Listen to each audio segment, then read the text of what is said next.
How's it going, guys? My name is Zach with the Movie Castle, and today we're going to be taking a look at M3gan 2.0. This just came out June 27th, 2025, and was of course put out by Blumhouse and James Wan's production company Atomic Monster. The movie was directed by Gerald Johnstone and stars Allison Williams, Violet McGraw, Gina Davis, and Ivanna Sakhno. And let me start off by saying the first M3gan was a really good, fun movie. I really did like it. And seeing the trailers, I knew that the sequel was going for more an action comedy movie rather than a horror comedy, but I'm like, okay, we've seen horror go action before, like, T2 and Aliens. I'm like, maybe this will work out.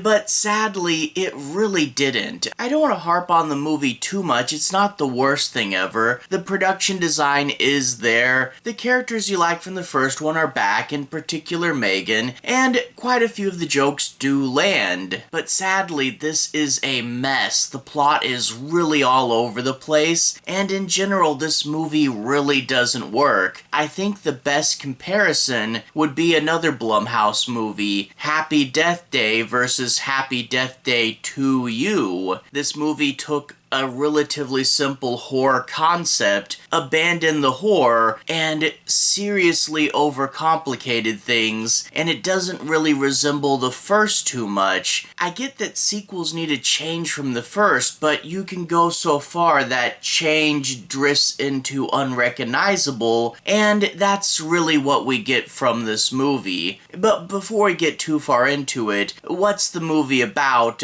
No major spoilers, but the base setup here is that the main lady from the first movie is still working in robotics, but now she champions for a careful balance between humanity and AI and progressing science. Well, it turns out that someone secretly stole the M3gan plans, sold them to the government, and the government built Amelia, a second M3gan-like robot that was used as an assassination droid. However, the assassin went rogue and is now going after everyone involved in her creation, which should eventually mean our main characters as well. However, it turns out that M3gan from the first movie did back herself up onto the cloud and has secretly been living a digital life ever since. Well, she has a proposition now. Put me into a new body. My goal, after all, is to protect Katie, and I'll help you defeat this new android. And of course, more stuff happens along the way. Now, getting into what works and doesn't with this movie, the biggest thing is the tone shift. And I think when people say, oh, we're going from horror to action, as I hinted at the top, the big examples are going to be the Cameron sequels, T2 and Aliens. However, that's not quite the right comparison. Those were pretty hardcore action movies, and this is not super hardcore. Ironically, this being watered down to a PG-13 hurts the action movie sequel more than it did the horror movie original, and this movie reads not as a cool action movie, but more as a PG-13 action-adventure movie, and it feels like so many of those streaming original movies. Not T2. There's also,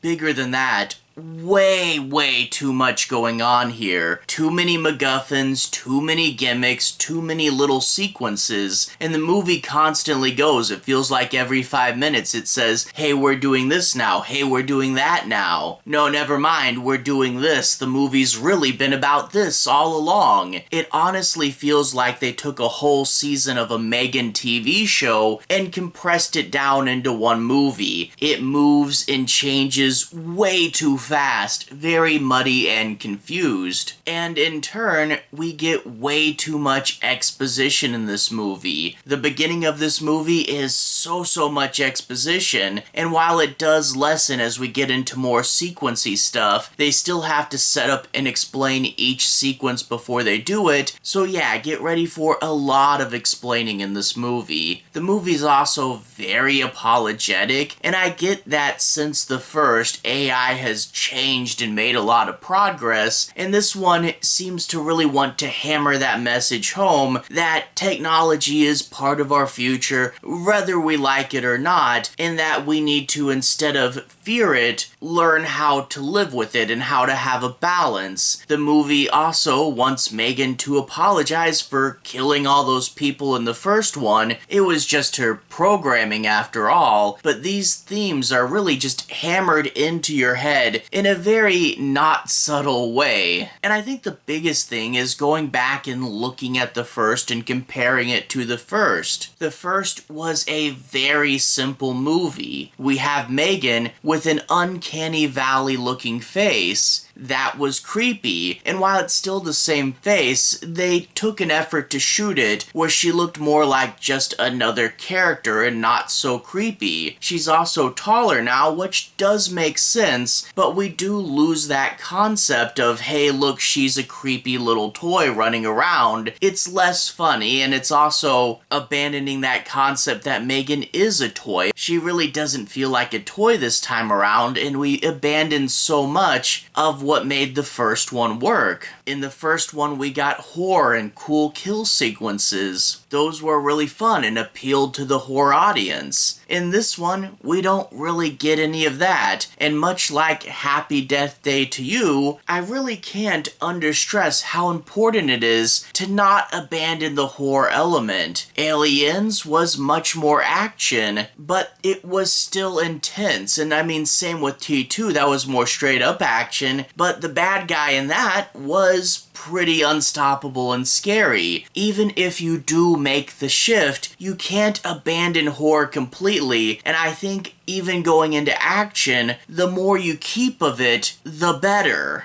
I mean, you took a simple, funny, and scary concept, and out of those three things, you basically just kept the funny. You overcomplicated it and changed it into something so completely different than the first that it doesn't really feel like the same world. And out of the funny that you did keep, it doesn't land as well. M3gan still has quips, but because this isn't a dark horror movie, they don't have near the punch of the first one. She's still M3gan, but it's just not as biting as the last one. It honestly feels like this should have been M3gan Part 3 at least. Like, if you wanted to go in this direction, you needed to take some steps or something. Let us work to something this big, don't just jump to it. Honestly though, after seeing this movie and after knowing how much they must have spent on it compared to the first, and how poorly this is doing at the box office right now, this honestly might be the end of M3gan, which would be pretty sad because the character does have a lot of potential, and I think that if we did get a M3gan 3, we would have to seriously consider how we could logically go back to something cleaner and simpler and working, because as it stands now, this one is not great. I can't really give it a strong recommendation. It's not the worst thing in the world. It's entertaining enough. The production design is there, the characters are there, and some of the jokes work. But yeah, this really does feel like a streaming action-adventure movie that you wouldn't remember after too long. Whatever though, hopefully 3.0 can change it and rework it. I honestly don't know what Blumhouse is gonna do at this point. All that being said, to everyone who's watched so far, thank you for watching. To everyone who's liked and subscribed, thank you. You really are helping the channel out. I'll leave a relevant playlist on the bottom. This should be my 2025 movies playlist. If you want to see me talk about other new movies from this year, including things like Sinners and another Blumhouse movie, The Wolfman, feel free to click right here and see more. Anyway, have a good day. I'll see you guys again very soon. Playlist here.